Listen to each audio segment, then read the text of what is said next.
Hello സുഹൃത്തുക്കളെ, കർക്കിടക മഴയൊക്കെ തിമിർത്ത് പെയ്യുന്ന ഈ സായാഹ്നത്തിൽ എന്തെങ്കിലുമൊക്കെ ഒന്ന് കൊത്തിക്കുറിക്കാൻ കിട്ടിയാൽ നമുക്ക് സന്തോഷമായിരിക്കും അല്ലേ. പ്രത്യേകിച്ച് ഇതുപോലെ കുറച്ച് കപ്പ വേവിച്ചതും കട്ടൻ ചായ ആണെങ്കിലോ കുറച്ച് കൂടുതൽ സന്തോഷമാവും അല്ലേ. അപ്പോൾ ഞാൻ ഇന്ന് കപ്പയുടെ തൊലിയൊക്കെ കളഞ്ഞ് ഒന്ന് ചെറുതാക്കി മുറിച്ചിട്ട് ഞാനൊന്ന് തിളപ്പിച്ച് ഊറ്റിക്കളയാൻ വേണ്ടി കുറച്ച് വെള്ളത്തിൽ അത് വെച്ചിട്ടുണ്ട് കേട്ടോ. അതിന് ശേഷം ഞാൻ ഈ വെള്ളം ഒന്ന് തിളപ്പിച്ച് ഊറ്റിക്കളയുകയാണ്. കാരണം കട്ടിപ്പുണ്ടാകും, ചില കപ്പയ്ക്കൊക്കെ കട്ടിപ്പുണ്ടാകും. അപ്പോൾ കട്ടിപ്പൊക്കെ ഒന്ന് ഒഴിവാക്കാൻ വേണ്ടിയിട്ടാണ് നമ്മളിങ്ങനെ തിളപ്പിച്ച് ഊറ്റിക്കളയുന്നത്. അപ്പോൾ കുക്കറിൽ വെക്കുന്നതാണെങ്കിലും നമ്മൾ ആദ്യം ഒന്ന് തിളപ്പിച്ച് ഊറ്റി കളഞ്ഞിട്ട് വേണം കേട്ടോ അതിലേക്ക് ആവശ്യത്തിന് സാധനങ്ങളൊക്കെ ചേർത്തിട്ട് കുക്കറിൽ വെക്കാൻ.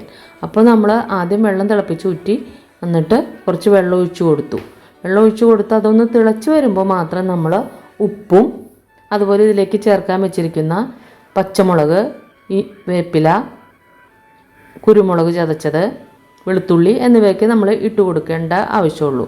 അപ്പോൾ കുക്കറിലാണെങ്കിലും നമ്മൾ ഒന്നിച്ച് നമുക്ക് ഇത് രണ്ടാമത് തിളപ്പിച്ചൂറ്റി കഴിഞ്ഞതിന് ശേഷം വയ്ക്കുമ്പോൾ നമ്മൾ ഉപ്പും എല്ലാം ഇതിലേക്ക് ആവശ്യത്തിന് ചേർത്ത് കൊടുത്തിട്ട് വയ്ക്കുക.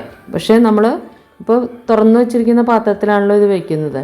അപ്പോൾ നമ്മളിത് ചേർത്ത് കൊടുക്കുന്നത് തിളച്ച് വന്നതിന് ശേഷം ഉപ്പും ഇതൊക്കെ ചേർത്ത് കൊടുത്തു. ഇനി അതവിടെ ഇരുന്ന് പതുക്കെ അലിഞ്ഞ് ചേർന്ന് ഒന്ന് വെന്തോട്ടെ. അപ്പോൾ അതേ വെന്ത് അലിഞ്ഞ് ചേർന്ന് തുടങ്ങിയിട്ടുണ്ട്. പതുക്കെ ഇതൊക്കെ വെന്തുടഞ്ഞു തുടങ്ങി. അപ്പോൾ നമുക്കിനി എന്ത് ചെയ്യാം, ഒരു അരമുറി തേങ്ങയുടെ നാളികേരം, കുറച്ച് കൂടുതലൊക്കെ ഇട്ടാലും ടേസ്റ്റ് തന്നെ ആയിരിക്കും. അപ്പോൾ ഞാനിപ്പോൾ ഒരു അരമുറി നാളികേരം എടുത്തിട്ടുണ്ട്. ഇത് അതിലേക്ക് ചേർത്ത് നല്ലോണം ചേർത്തൊന്ന് ഇളക്കി കൊടുക്കുക കേട്ടോ. അപ്പോൾ മഞ്ഞൾപ്പൊടി ഞാൻ ഇട്ടിട്ടില്ല, നിങ്ങൾക്ക് വേണമെങ്കിൽ ഇടാം. നല്ലവണ്ണം അവിടെ വെന്ത് വന്നിരിക്കുന്ന ഈ കപ്പയിലേക്ക് ഇളക്കി ചേർത്ത് അങ്ങനെ കൊടുക്കുന്നുണ്ട് കേട്ടോ. ഇത് ഒന്നുകൂടി വെന്തൊക്കെ ഉടഞ്ഞു വരുമ്പോഴേക്കും നമുക്കിത് തീ ഓഫാക്കാം.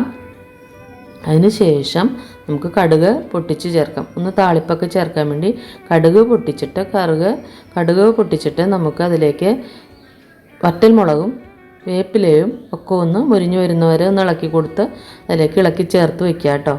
അപ്പോൾ ഒരു ഡിഫറെൻ്റായ രുചിയാണ്. പാൽക്കപ്പയ്ക്കാണെങ്കിൽ നമ്മൾ തേങ്ങാപ്പാലൊക്കെ പിഴിഞ്ഞ് എടുക്കണം. ഇതാകുമ്പോൾ നാളികേരത്തിൻ്റെ രുചിയും കിട്ടും.